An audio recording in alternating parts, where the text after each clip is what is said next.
பாட்டாளி மக்கள் கட்சி பாஜகவுடைய போய் சேர்ந்திருக்கிறது. அண்ணன் அவர்கள் அண்மையிலே ஒரு கூட்டத்தில் பேசும்போது சொன்னார், தமிழ்நாட்டை பொறுத்தவரையில் பாஜக 0 என்று சொன்னார், 0 என்று சொன்னார். சில ஆண்டுகளுக்கு முன்பு பாமக நிறுவனர் மருத்துவர் ராமதாஸ் அவர்கள் பாஜக ஆட்சிக்கு மார்க் போட வேண்டும் என்று ஒரு பேட்டியிலே பத்திரிகையாளர் கேட்கிறார். அப்போது அவர் சொன்னார், பாஜகவுக்கு மார்க்கே போட முடியாது, 0க்கு கீழே ஏதாவது இருந்தால் சொல்லுங்கள் போடலாம் என்று சொன்னார். ஒரு உண்மை தெரிகிறது, அவரும் பாஜகவை 0க்கு கீழே மதிப்பீடு செய்கிறார். நம்முடைய தளபதியும் பாஜக 0 என்கிறார். அந்த 0த்தோடு 1 சேர்ந்திருக்கிறது, அவ்வளவுதான். 0 + 1 = 1. பாஜக + பாமக = பாமக, அவ்வளவுதான். ஆளே கிடைக்கவில்லை. ஒரு வருஷமாக அண்ணாமலை கதவுகளை திறந்து வைத்தார், ஜன்னல் கதவுகளை திறந்து வைத்தார், யாரும் வந்த பாடில்லை. இவரே போய் பாமக கதவை திறந்து கொண்டு உள்ளே போனார். இவர் திறந்து வைத்த வீட்டு கதவுக்குள் யாருமே வரவில்லை.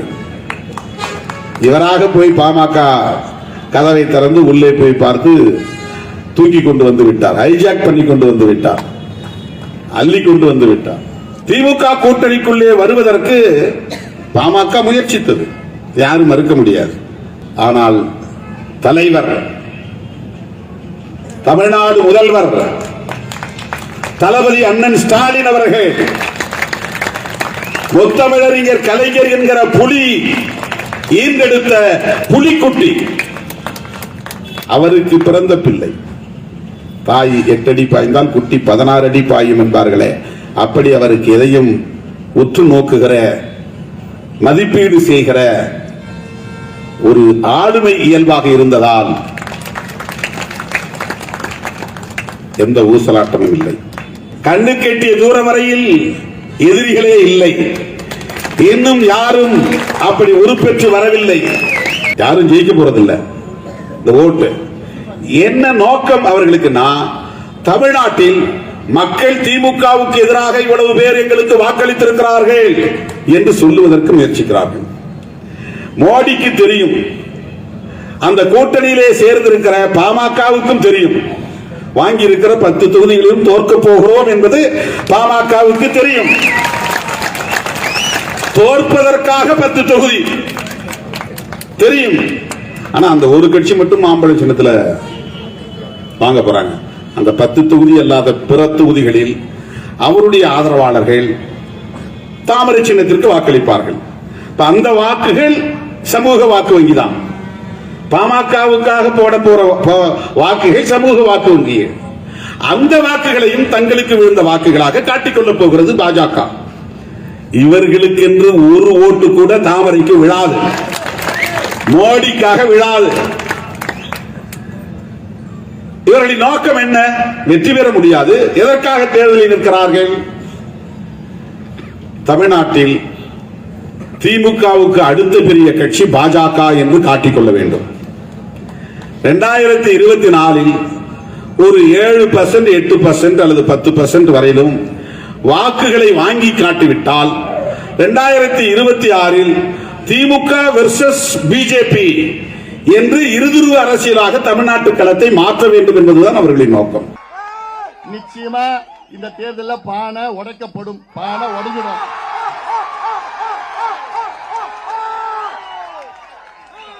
அதுக்கு தாண்டா நான் வந்திருக்கிறேன், பானையை உடைக்கிறது தாண்டா வந்திருக்கிறேன். இந்த தேர்தலில் பூவும் பழமும் ஒன்னா சேர்ந்திருக்கு, தாமரை பூவும் மாம்பழமும் ஒன்னா சேர்ந்திருக்கு. அதனால எல்லாம் இனி இந்த அத்துமீறு அடங்கமாறு அதெல்லாம் ஒன்றும் எடுபட போறது கிடையாது. நம்ம நடத்துகின்ற டீசன்ட் அண்ட் டெவலப்மெண்ட் பாலிடிக்ஸ் நான் உங்களுக்கு நல்ல வகையில உங்களை வழி நடத்துகின்றேன். இது என்னுடைய கடமை. குறிப்பா என் தம்பிகளை நல்ல வகையில வழி நடத்துவேன். என்னோட நோக்கம் என்ன? நீங்க எல்லாம் படிக்கணும், படிச்சுட்டு வேலைக்கு போகணும். அதுதானே ஐயா உங்களுக்காக இவ்வளவு காலமா போராடிட்டு வர்றாரு. அந்த கனவுயா எங்களுக்கெல்லாம், இதெல்லாம் கனவு. அதெல்லாம் நீங்க எல்லாம் நல்லா படிக்கணும் ஐயா, படிச்சுட்டு வேலைக்கு போகணும் ஐயா. அதுக்காக தானே இடஒதுக்கீடு போராட்டம் போராட்டம் போராட்டம், எவ்வளவு போராட்டம் பண்ணிருக்கோம். இந்த 2 கட்சியில நம்மளை ஏமாத்திட்டு இருக்கிறாங்க. எடப்பாடி ஏமாத்திட்டு விழுப்புரத்தில் வந்து பேசுறாரு. நம்ம ஏமாத்திட்டோம். என்ன ஒண்ணு என்ன நான் எழுதி கொடுத்துட்டோமா என் கட்சி உங்ககிட்ட? நீ யாரியா? உனக்கு ஏதாவது உணர்வு இருக்கா? சமூக நீதினா என்னன்னு தெரியுமா எடப்பாடி பழனிசாமிக்கு? கிலோவிடம் தெரியுமா அவருக்கு? இந்த ரெண்டு கட்சியும் தமிழ்நாட்டை வியாபாரம் செஞ்சுட்டு இருக்கிறார். அதாவது இவங்க ரெண்டு பேரும் நிர்வாகம் செய்யல, நிர்வாகம் செய்யறதுக்கு தெரியாது இவங்களுக்கு. அட்மினிஸ்ட்ரேஷன் என்னன்னு இவங்க ரெண்டு பேருக்கு தெரியாது. Business, pure business. நான் கேட்கிறேன் திருமாவளவன் அவர்களே, நீங்க இருக்கிற கூட்டணியில உங்களுக்கு எங்க மரியாதை கிடைக்குதா? உங்களுக்கு முதல்ல நீங்க இருக்கிற கூட்டணியில சமூக நீதினா என்னன்னு அர்த்தம் உங்க கூட்டணிக்கு தெரியுமா? உங்க கூட்டணி தலைவர் ஸ்டாலின் இருக்கிறார், அவருக்கும் சமூக நீதிக்கு என்ன சம்பந்தம் இருக்கு? இல்ல அவர் புள்ள ஒருத்தர் இருக்கிறார், விளையாட்டு புள்ள, அவர் விளையாட்டு துறை விளையாட்டு புள்ளையா இருக்கிறார். சினிமால அதாவது மாமன்னன் நடிச்சா போதுமா? தாழ்த்தப்பட்ட சமுதாயத்துக்கு மரியாதை கொடுக்க தெரியுமா? தெரியாத உங்களுக்குலாம்? இல்ல இல்ல நான் கேட்கிறேன், இன்னைக்கு தமிழ்நாட்டில் 34 அமைச்சர்கள் இருக்கிறாங்க.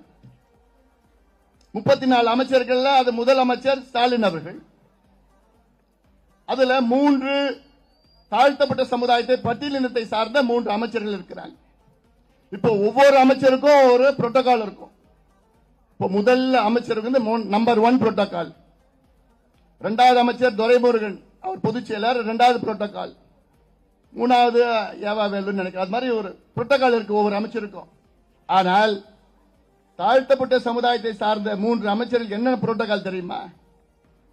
30வது இடத்துல சி.வி. கணேசன்,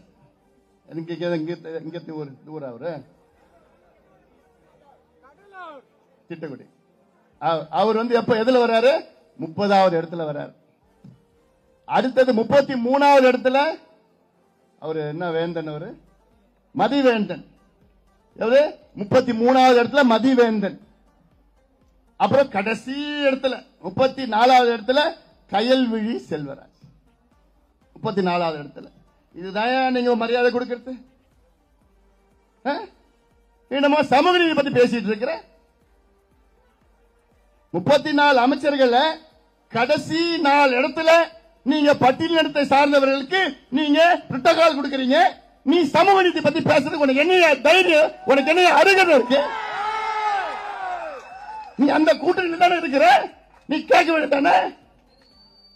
இன்னைக்கு வரைக்கும் வேங்க வயல் வாய் திறந்தியா? நான் திறந்த ஐயா பேசினாரு சம்பந்தமா. சமூக நீதினா இன்னைக்கு இந்தியாவிலே ஒரே தலைவர் மருத்துவர் ஐயா அவர்கள் மட்டும் யாரும் கிடையாது, வேற யாருக்கும் தகுதி கிடையாது. எங்க ஐயா பேசுறது மட்டும் கிடையாது. இந்த தேர்தல் எடுத்துக்கோ, 10 தொகுதிகள், 10 நாடாளுமன்ற தொகுதியில நம்ம போட்டிடுறோம். அதுல 3 தொகுதிகள் பெண்கள், பெண் வேட்பாளர் 30% இடஒதுக்கீடு. 10 தொகுதியில 2 தொகுதி தாழ்த்தப்பட்ட சமுதாயத்துக்கு பட்டியலினத்திற்கு கொடுத்திருக்கோம், அதுல 20% இடஒதுக்கீடு. உண்மையான இடஒதுக்கீடு, இதுதான் உண்மையான சமூக நீதி. நீங்க பேசுறது வேற, செய்யறது வேற. பாட்டாளி மக்கள் கட்சி இன்னைக்கு இந்தியாவில், நான் தமிழ்நாட்டில் மட்டும் சொல்ல, இந்தியாவில் ஏதாவது ஒரு கட்சி சொல்லுங்க, அதனுடைய பொதுச் செயலாளர் பட்டியலினத்தை சார்ந்தவர் பொதுச் செயலாளர் கொடுக்கணும்னு அரசியல் சாசனத்தில் இருக்காயா, கான்ஸ்டிடியூஷன்ல இருக்காயா? பாட்டாளி மக்கள் கட்சி இருக்கு. நமக்கு கிடைச்ச முதல் அமைச்சர் பதவி யாரு கொடுத்தோம்? இந்த தொகுதி அப்போ சிதம்பரம் தொகுதியை சார்ந்த தலித் எழில்மலை கொடுத்தோம். அடுத்த அமைச்சர் யாரு கொடுத்தோம்? அதே தொகுதி, இந்த தொகுதியை சார்ந்த யாருக்கு? பொன்னுசாமி கொடுத்தோம். அப்படி ஒவ்வொன்றா தாழ்த்தப்பட்ட சமுதாயத்திற்கு இன்னைக்கு அதிகமா செய்த கட்சி தமிழ்நாட்டில் பாட்டாளி மக்கள் கட்சி தான். ஆனா நமக்கு பேர் என்ன? நமக்கு ஜாதி இப்படி அப்படின்னு என்னமோ பேர், எல்லாத்துக்கும் நம்ம தான் பண்ணி இருக்கிறோம். நான் மத்திய அமைச்சரா இருந்த நேரத்தில், அதாவது இந்தியாவிலே ஒரே ஒரு இடஒதுக்கீடு யாருமே போராடாம, யாருமே கேட்காம, யாருமே கோரிக்கை வைக்காம, யாருமே சண்டை போடாம கிடைச்ச ஒரே ஒரு இடஒதுக்கீடு இந்தியாவில், அது கொடுத்தது பாட்டாளி மக்கள் கட்சி. என்ன இடஒதுக்கீடு தெரியுமா?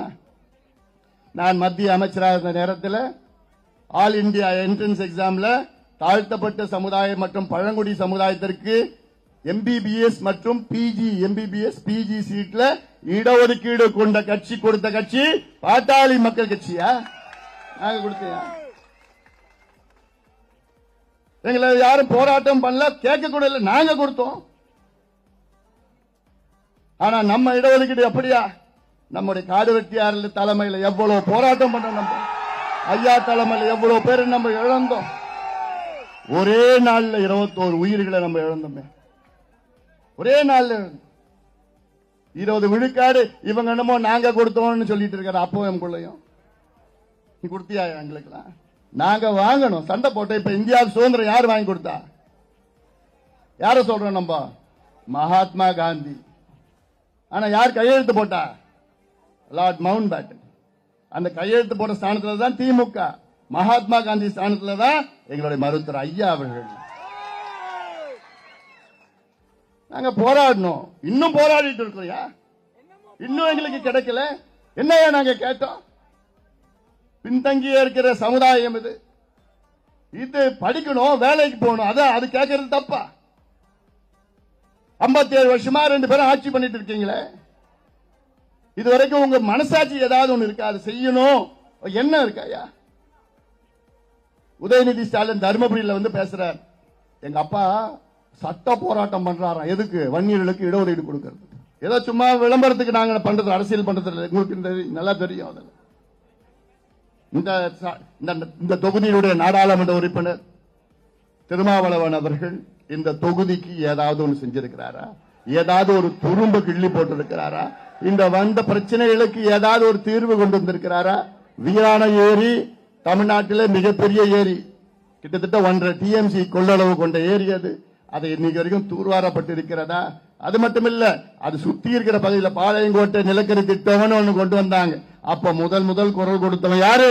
இந்த அன்புமணி ராமதாஸ் தான் குரல் கொடுத்த அந்த பகுதியை தடுத்து நிறுத்தி இருக்கு. அப்ப இவர் ஏதாவது வாயை திறந்தாரா? இன்னைக்கு திமுக கூட்டணி தமிழ்நாட்டிற்கும் தமிழர்களுக்கும் துரோகம் செய்து கொண்டிருக்கிறது. காவேரி பிரச்சனையிலிருந்து கச்சத்தீவு பிரச்சனை வரைக்கும் இந்த திமுக கூட்டணி தமிழ்நாட்டுக்கு துரோகம் செய்திருக்கிறது. அதற்கு உடந்ததான் இந்த திருமாவளவன்.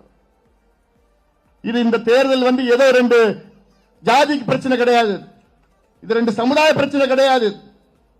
நம்ம கூட்டணி அவங்க கூட்டணி வேற. இன்னொரு கூட்டணி இருக்கிறார் எடப்பாடி பழனிசாமி, அவர் கூட்டணி. அது கூட்டணியில் ஒரு கட்சி தான் இருக்குதுங்க. தேர்தல் முடிவு அதுவும் போயிடும். நம்ம துரோகம் பண்ணிட்டோம். யார் துரோகம் பண்றது? துரோகம்னா நமக்கு என்ன தெரியுமாடா? துரோகம் என்னன்னு தெரியுமாடா? மற்றவங்களை நம்மள தோல்ல சுமந்துட்டு இவங்கள முதலமைச்சர் ஆக்கணும், இவங்கள முதலமைச்சர் ஆக்கி மாத்தி ஆக்கிட்டு இருக்கிறோம். எங்களை பார்த்து துரோகின்னு சொல்றது உனக்கு என்னையா தகுதி இருக்கு? உனக்கு என்ன அது அருகதை இருக்கு? இந்த மண்ணுக்கும் மக்களுக்கும் உண்மையா உழைக்கின்றவன் நாங்கள் பாட்டாளிகள் தான். நாங்கள் பாட்டாளி, நெத்தியில வேறு சிந்துகிற பாட்டாளி. ஆனா இந்த திமுக வந்துதான் இந்த சமுதாயத்துக்கு பிரச்சனை, அந்த சமுதாயத்தை மூட்டி விட்டு அதை பிரச்சனை எப்படி பண்ணிட்டு தான் நடந்துட்டு இருக்கு. நான் மீண்டும் சொல்றேன், இது 2 சமுதாயத்திற்கான தேர்தல் கிடையாது, நம்ம சமுதாயத்து பிரச்சனைகள்லாம் கிடையாது, வளர்ச்சிக்கான தேர்தல் இது. இந்த தேர்தலில் நாம் வெற்றி பெற்றாக வேண்டும். காரணம், முக்கியமான காரணம் என்ன தெரியுமா? 2026 திமுக அண்ணா திமுக இல்லாத கூட்டணி ஆட்சியை நாம் அமைக்கணும், உறுதியா அமைப்போம். அதற்கு முக்கிய காரணம் என்ன? 57 ஆண்டுகள் இந்த இரு கட்சிகளும் தமிழ்நாட்டை ஆட்சி செய்து நாசப்படுத்திக் கொண்டிருக்கின்றனர். 57 ஆண்டுகள். இதற்கு ஒரு முற்றுப்புள்ளி வைக்க வேண்டும். அதற்காகத்தான் இந்த முடிவை நாம் எடுத்திருக்கின்றோம்.